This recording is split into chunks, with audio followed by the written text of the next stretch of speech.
Hello, this is Jeffrey Hunt. And Kaivan Batten. In this presentation, we are going to talk about the Chinookan people of the Lower Columbia River.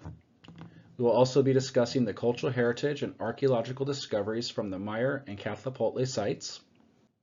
The earliest archaeological evidence of human habitation in the Columbia River Basin dates back to 10,000 years before present time.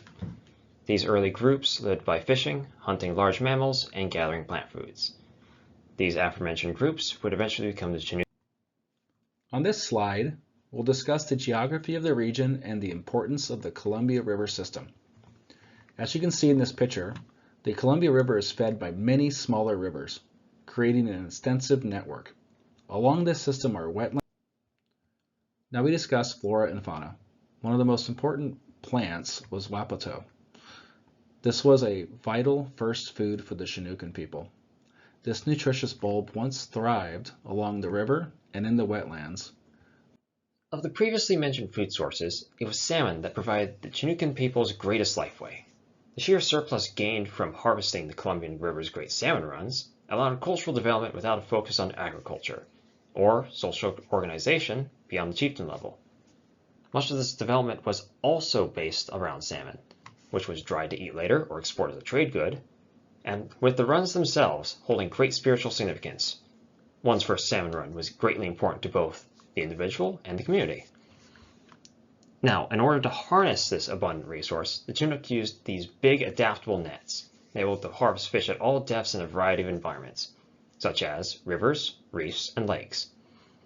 They were kept afloat by, well, wooden floats, and submerged by stone weights, as seen in the second picture. Okay, so we talked about the importance of salmon and fishing in the Columbia River. The Chinookan people were also expert canoeists, and for generations upon generations, they have passed down the knowledge of traveling on the Columbia River and the many nearby rivers, streams, estuaries, and open ocean waters. This photograph, taken by Benjamin Gifford in 1897, shows an Indian man in a dugout canoe in the vicinity of Silio, Oregon. Many canoes like this piled the Columbia River prior to white settlement, hauling goods and people up and down the river, which served as the transportation backbone of a vibrant regional trade network. Chinook canoes were both dugouts, created by hollowing out a single log, usually western red cedar. Before the introduction of metal tools, this was accomplished through fire, steam, and the use of wood and stone tools. It was a slow process, and good canoes can take many weeks to make and thus were highly valued. Lewis and Clark were impressed both with the Chinookan people's canoe-making skills and with their ability to navigate the crafts under the worst conditions. While the Corps of Discovery was weathering a storm near the mouth of the Columbia in November 1805, Captain William Clark noted a group of Chinookans who were casually riding the waves in a small canoe packed with salmon to trade on the coast. After speaking briefly with the stranded explorers, the Indian party headed across the estuary through what Clark described as the highest seas I ever saw a small vessel ride. He referred to them as certainly the best canoe navigators I ever saw. When you're interacting with many different peoples and powers for the sake of trade, you'd probably like to understand them so that both parties know what they're bringing to the table and so that no one gets ripped off. In order to remedy the communication barriers they encountered, the Chinook, who found trade such a central part of their lives, developed the Chinook Wawa, Wawa meaning language or tongue in their language, or as we know it, the Chinook jargon. It incorporates words from Chinook, French, English, and more, using simplified grammar and vocabulary in what's called a pidgin language. Its use allowed communications between diverse trading partners, from fellow indigenous peoples to European settlers, fostering connections across cultural and lingual boundaries. You can see examples from the past and present of this language on the right. Here is a general map of the trade routes used by indigenous peoples throughout the United States. As you can see on the Pacific Northwest, along the Columbia River, in the heart of Chinook land, is a particularly major center of trade, with many routes going to and from it. This shows that not only was trade a center of Chinook livelihood, but Chinook livelihood was a center of trade. Upon first contact with the Chinook peoples, Europeans noticed that some people's heads were flattened. The Chinook head flattening was a cultural practice historically observed among the Chinookan peoples and some neighboring indigenous groups.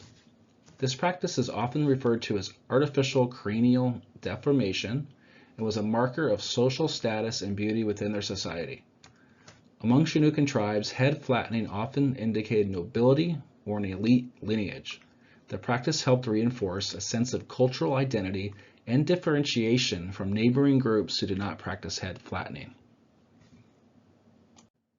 As previously mentioned, the Columbia River was extremely important to the lifeways of the Chinook, acting as a method of transportation for both trade and migration, while also providing an abundance of food and natural resources.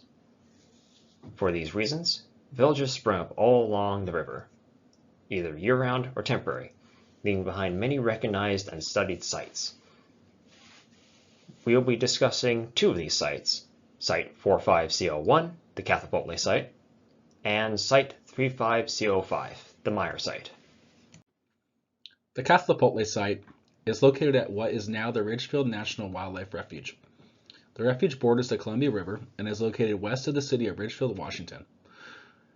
This structure pictured here was modeled on plank houses excavated by archaeologists at the village site. This stands as a reminder of what used to be at this location. This site highlights the Chinook people's heavy reliance on fishing and trade as the foundation of the economy and subsistence.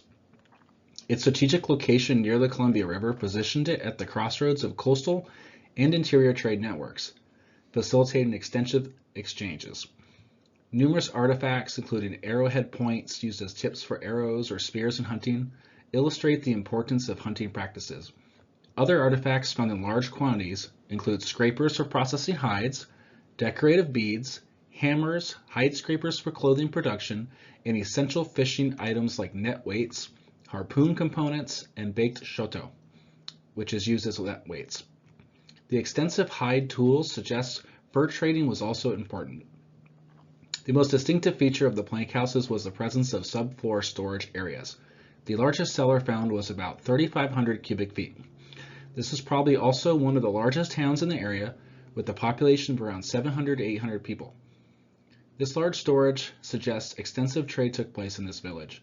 Its larger site also suggests this was a culturally important location for social gatherings. While the netting itself wasn't preserved due to the decomposition of organic materials, the presence of net weights provides direct evidence of fishing activities at the site. Additionally, the presence of mauls, pestles, and wedge-shaped tools, such as wedges and chisels, indicates soil breaking or digging activities, likely used for harvesting tubers like wapato. Wapato was, like we said earlier, a staple plant food and a significant export for the Cathlapotle area, which underscores its economic and cultural importance. The Meier site is often referred to as the Meier house because it consists of a single large plank house. Undivided into separate rooms, it contains a massive subfloor storage area. This cellar, if you will, contains a vast amount of evidence for trade throughout the pre-European contact era through the post-colonial fur trading era. A variety of artifacts can be found at the site, including, but not limited to, bone, antler, copper, and stone tools, this carved beaver tooth being an example of those, as well as pottery and glass shards. The example provided is actually Chinese in origin. The furs found at the site can be most often dated to around this fur trading era, suggesting perhaps an adaptation to market trends at the site. The Chinook people still exist today. Their descendants are trying to get federal recognition for their rich cultural history. Their Indian nation has been fighting for the federal recognition for over 120 years, yet in recent decades, the U.S. government has continually failed to recognize the Chinook as a sovereign nation. As a result, they have been denied access to healthcare, housing, and educational opportunities. The decision to restore their recognition now lies with Congress. The Chinook Nation is made up of the 5 westernmost Chinookan-speaking tribes at the mouth of the Columbia River. Their 70-year-old constitution codifies what are their identities of the 5 constituent tribes. What they're trying to do is use petition signing and donation campaigns to influence Congress to become educated about their culture so that they can become a independent, federally recognized tribe. Every year there is a revival of cultural practices. One of them is this canoe family annual event, where each year a different tribal nation will host a canoe family, which includes paddlers, pullers, support crew, and oftentimes includes elders and families together on these canoes. These indigenous canoe families come from as far away as Taiwan, Hawaii, New York, California, and Alaska to participate. Another revival of cultural practices is the education of traditional skills like fishing and wapato planning, which we'll see on the next slide.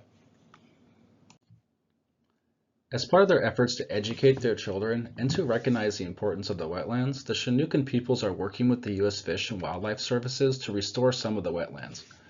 The U.S. Fish and Wildlife Services has recognized how important the wetlands are. They are restoring 965 acres of this precious habitat. This habitat is important for the native Chinook peoples for the planting of wapato. In addition to food sources, the wetlands also act as an important carbon sink for our environment and contain a lot of biodiversity.